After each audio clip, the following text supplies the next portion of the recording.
Imagine, you are playing Pokémon, you made it to the final rival boss fight, his last Pokémon, against the ropes. You are ready to unleash your good old reliable 100% accuracy surf for the win. And then, miss. Your mistake? You are playing Gen 1. Hi, I'm Lyra, and welcome to Pokémon Red and Blue, the glitches you can play. The Gen 1 miss is an infamous issue in the original Pokémon games, which makes every move going through an accuracy check miss 1 out of 256 times. Swift or X accuracy bypass this check and are thus unaffected. But there are many lesser-known glitches related to missing in Pokémon Red and Blue. If a move results in 0 damage after being resisted by both types of a defending Pokémon, the move misses instead of dealing the minimum 1 HP. Not a big deal, but come on, that's just misinformation. So is this dialogue from a trainer in the Saffron City gym. Contrary to all the Pokémon media, in Gen 1, Psychic-type Pokémon are immune to Ghost-type. The only reason this error flew under the radar is because the only ghost-damaging move at the time was Lick, a very weak move easily replaced by the vastly superior and easily obtained Body Slam. But even when the game gets types right, the text is all wrong. If a move is weak against the first type of a Pokémon, but strong against the second type, or vice versa, only the message corresponding to the second type is displayed. The damage calculation is absolutely correct though. Believe me, it is the exception, not the rule. The underlying math is usually the completely wrong part. Case in point, Focus Energy and Dire Hits, judging from their descriptions, are supposed to increase the player's critical chance. Not only do they not increase anything, they actually reduce critical chance by 1/4 of its original value, making critical hits extremely unlikely. But wait, there's more. Jump Kick and High Jump Kick are supposed to deal self-damage equal to 1/8 of the damage done on a miss. But they also don't work as intended and always do a measly 1 HP of self-damage on a miss. Not even healing moves are safe. When using Recover, Rest, or Soft Boiled, if the value healed is either 255 or 511, the move misses. How you are supposed to miss a Rest, I have no idea. But what if we used misses as a weapon? If we fly or dig and have the damage part of the move prevented because of confusion or paralysis, we remain in the invulnerable flying or digging state, while still able to attack.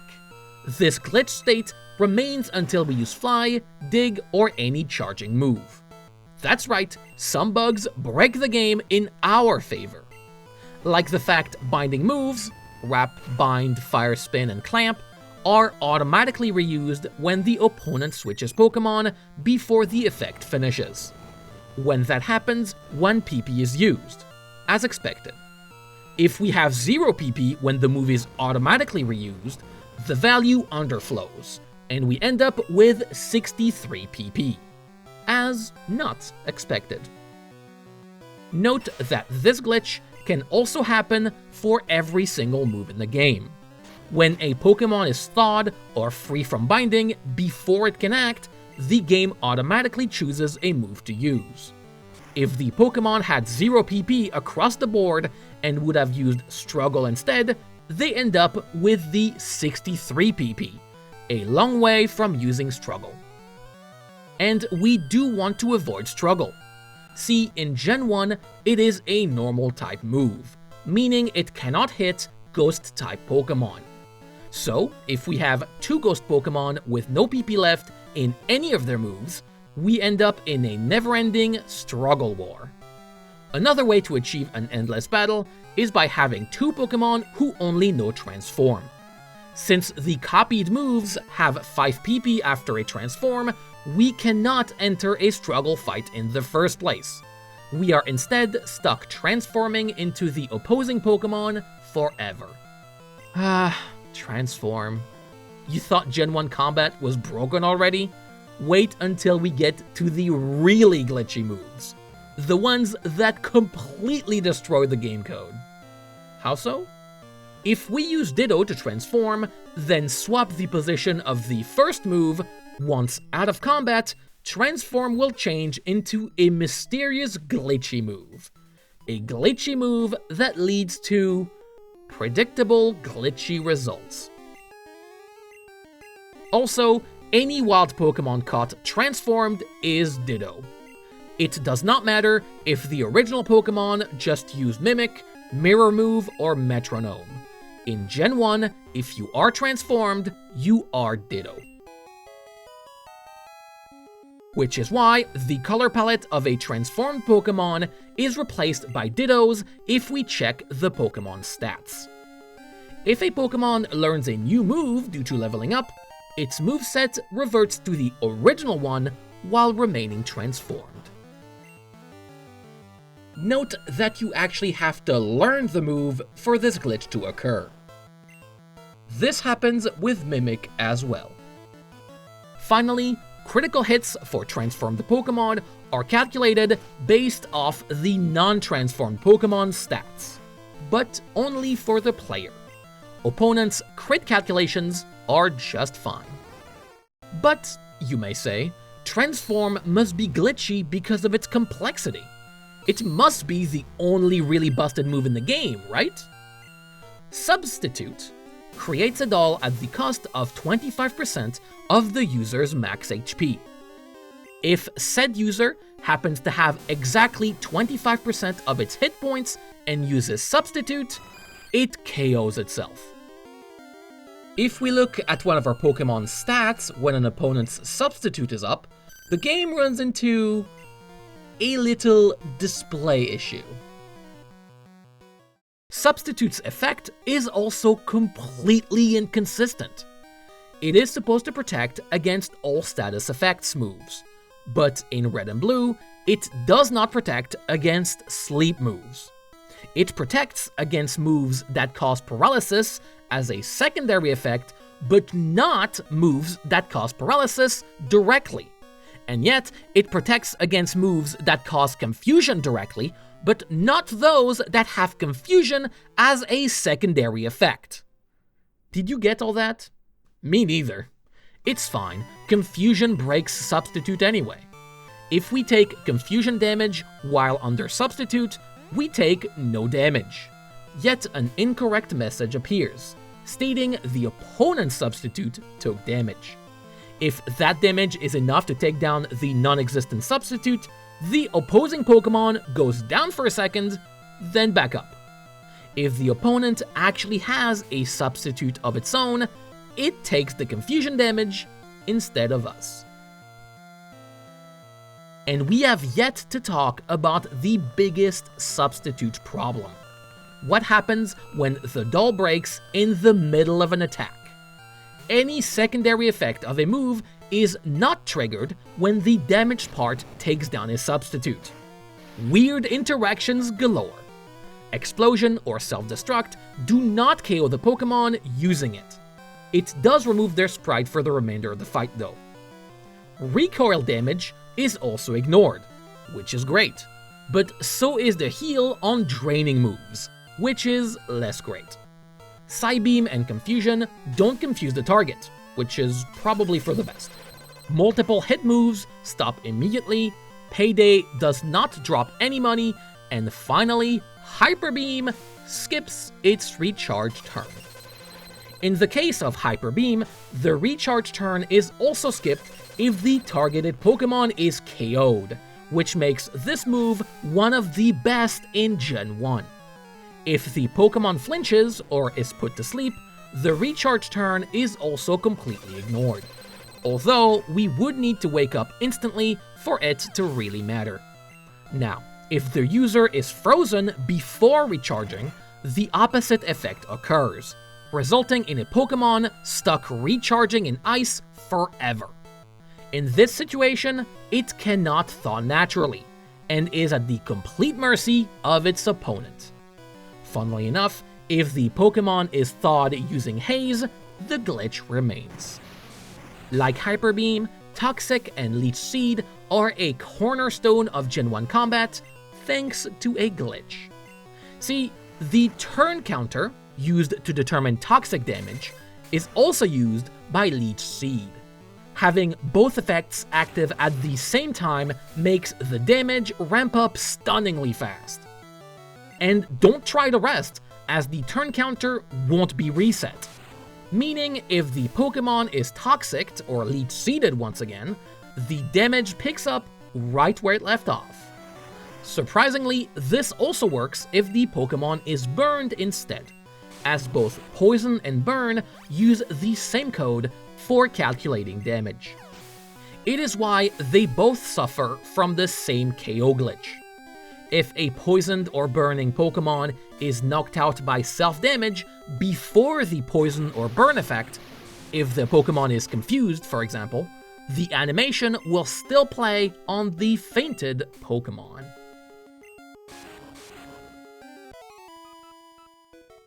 Pokémon Red and Blue seem confused about numbers in general.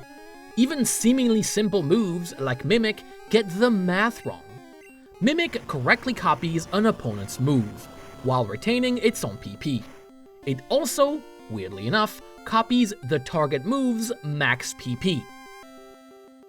Speaking of level up moves, be careful not to gain too much experience in combat, because if you skip levels, you also skip the moves you were supposed to learn. But all of this is nothing compared to one of the most glorious bugs of Gen 1, the Badge Boost glitch. In Pokémon Red and Blue, badges automatically boost our Pokémon stats by 12.5% at the start of combat. The Boulder Badge boosts attack, the Thunder Badge defense, the Soul Badge speed, and the Volcano Badge special.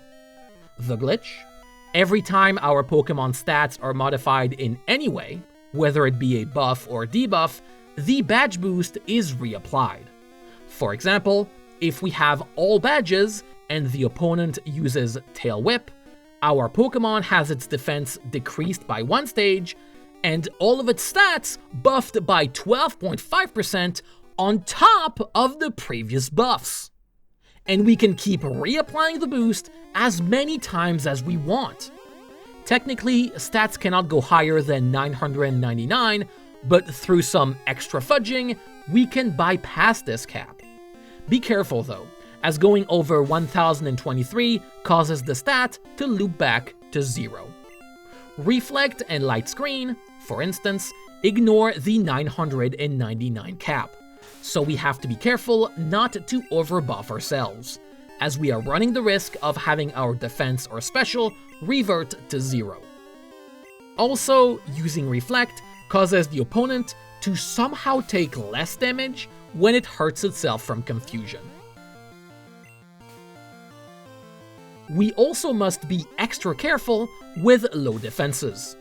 If the defense stat of a Pokémon is under 4, while the attack stat of its opponent is over 256, any damage causes the game to simply soft lock. So be safe out there. But broken stats are not limited to the badge boost glitch. Burn is supposed to have a Pokémon's attack, while Paralysis reduces its speed to 1/4.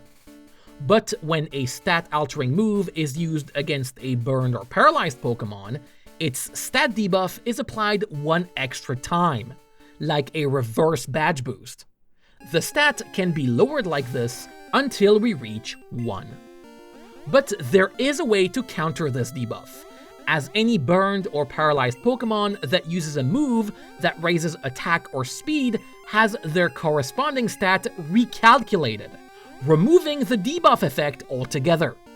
But you're still not safe because a Pokémon who raises its own stats trigger a recalculation of the opponent's stats, meaning the burn paralysis debuff is recalculated as well.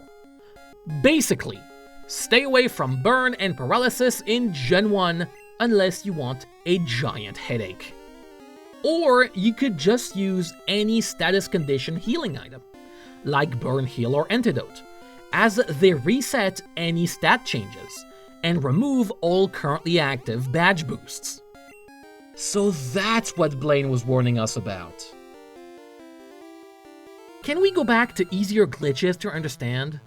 Like Bide hitting Pokemon who are flying or digging? Much better. But things get complicated again. Let's say a Pokemon deals more than 255 damage with Bide, then is about to use it again. But the target faints before damage can happen.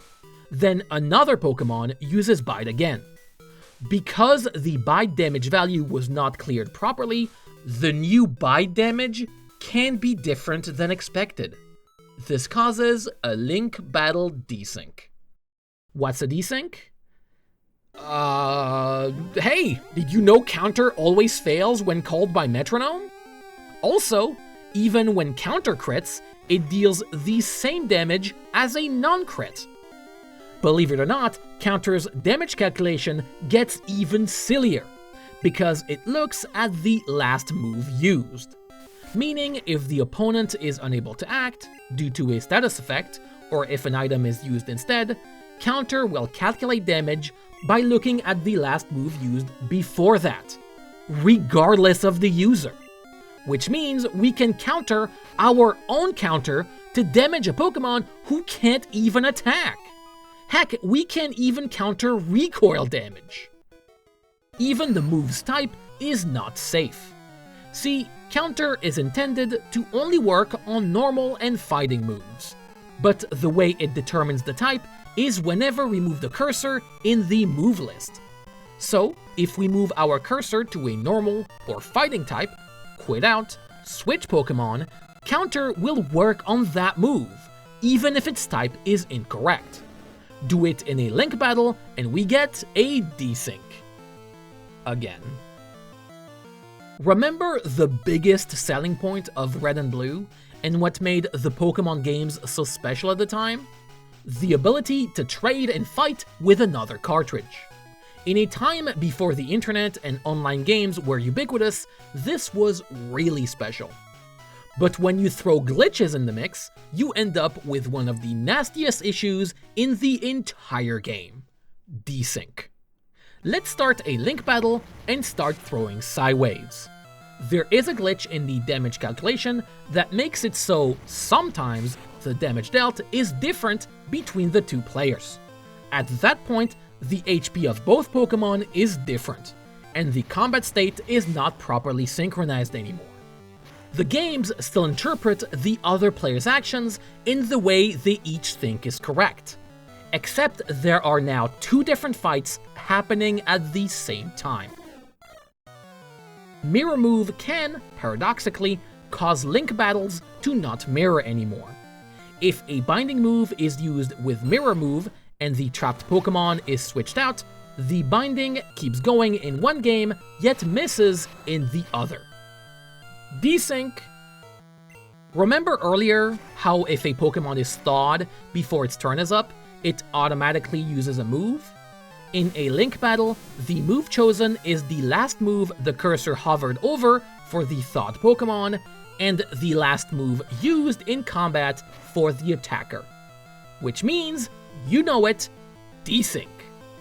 While not exactly a desync, switching out a non-KO Pokemon sees it return to its Pokeball from the perspective of the original player, but the opponent sees the Pokemon just slide away.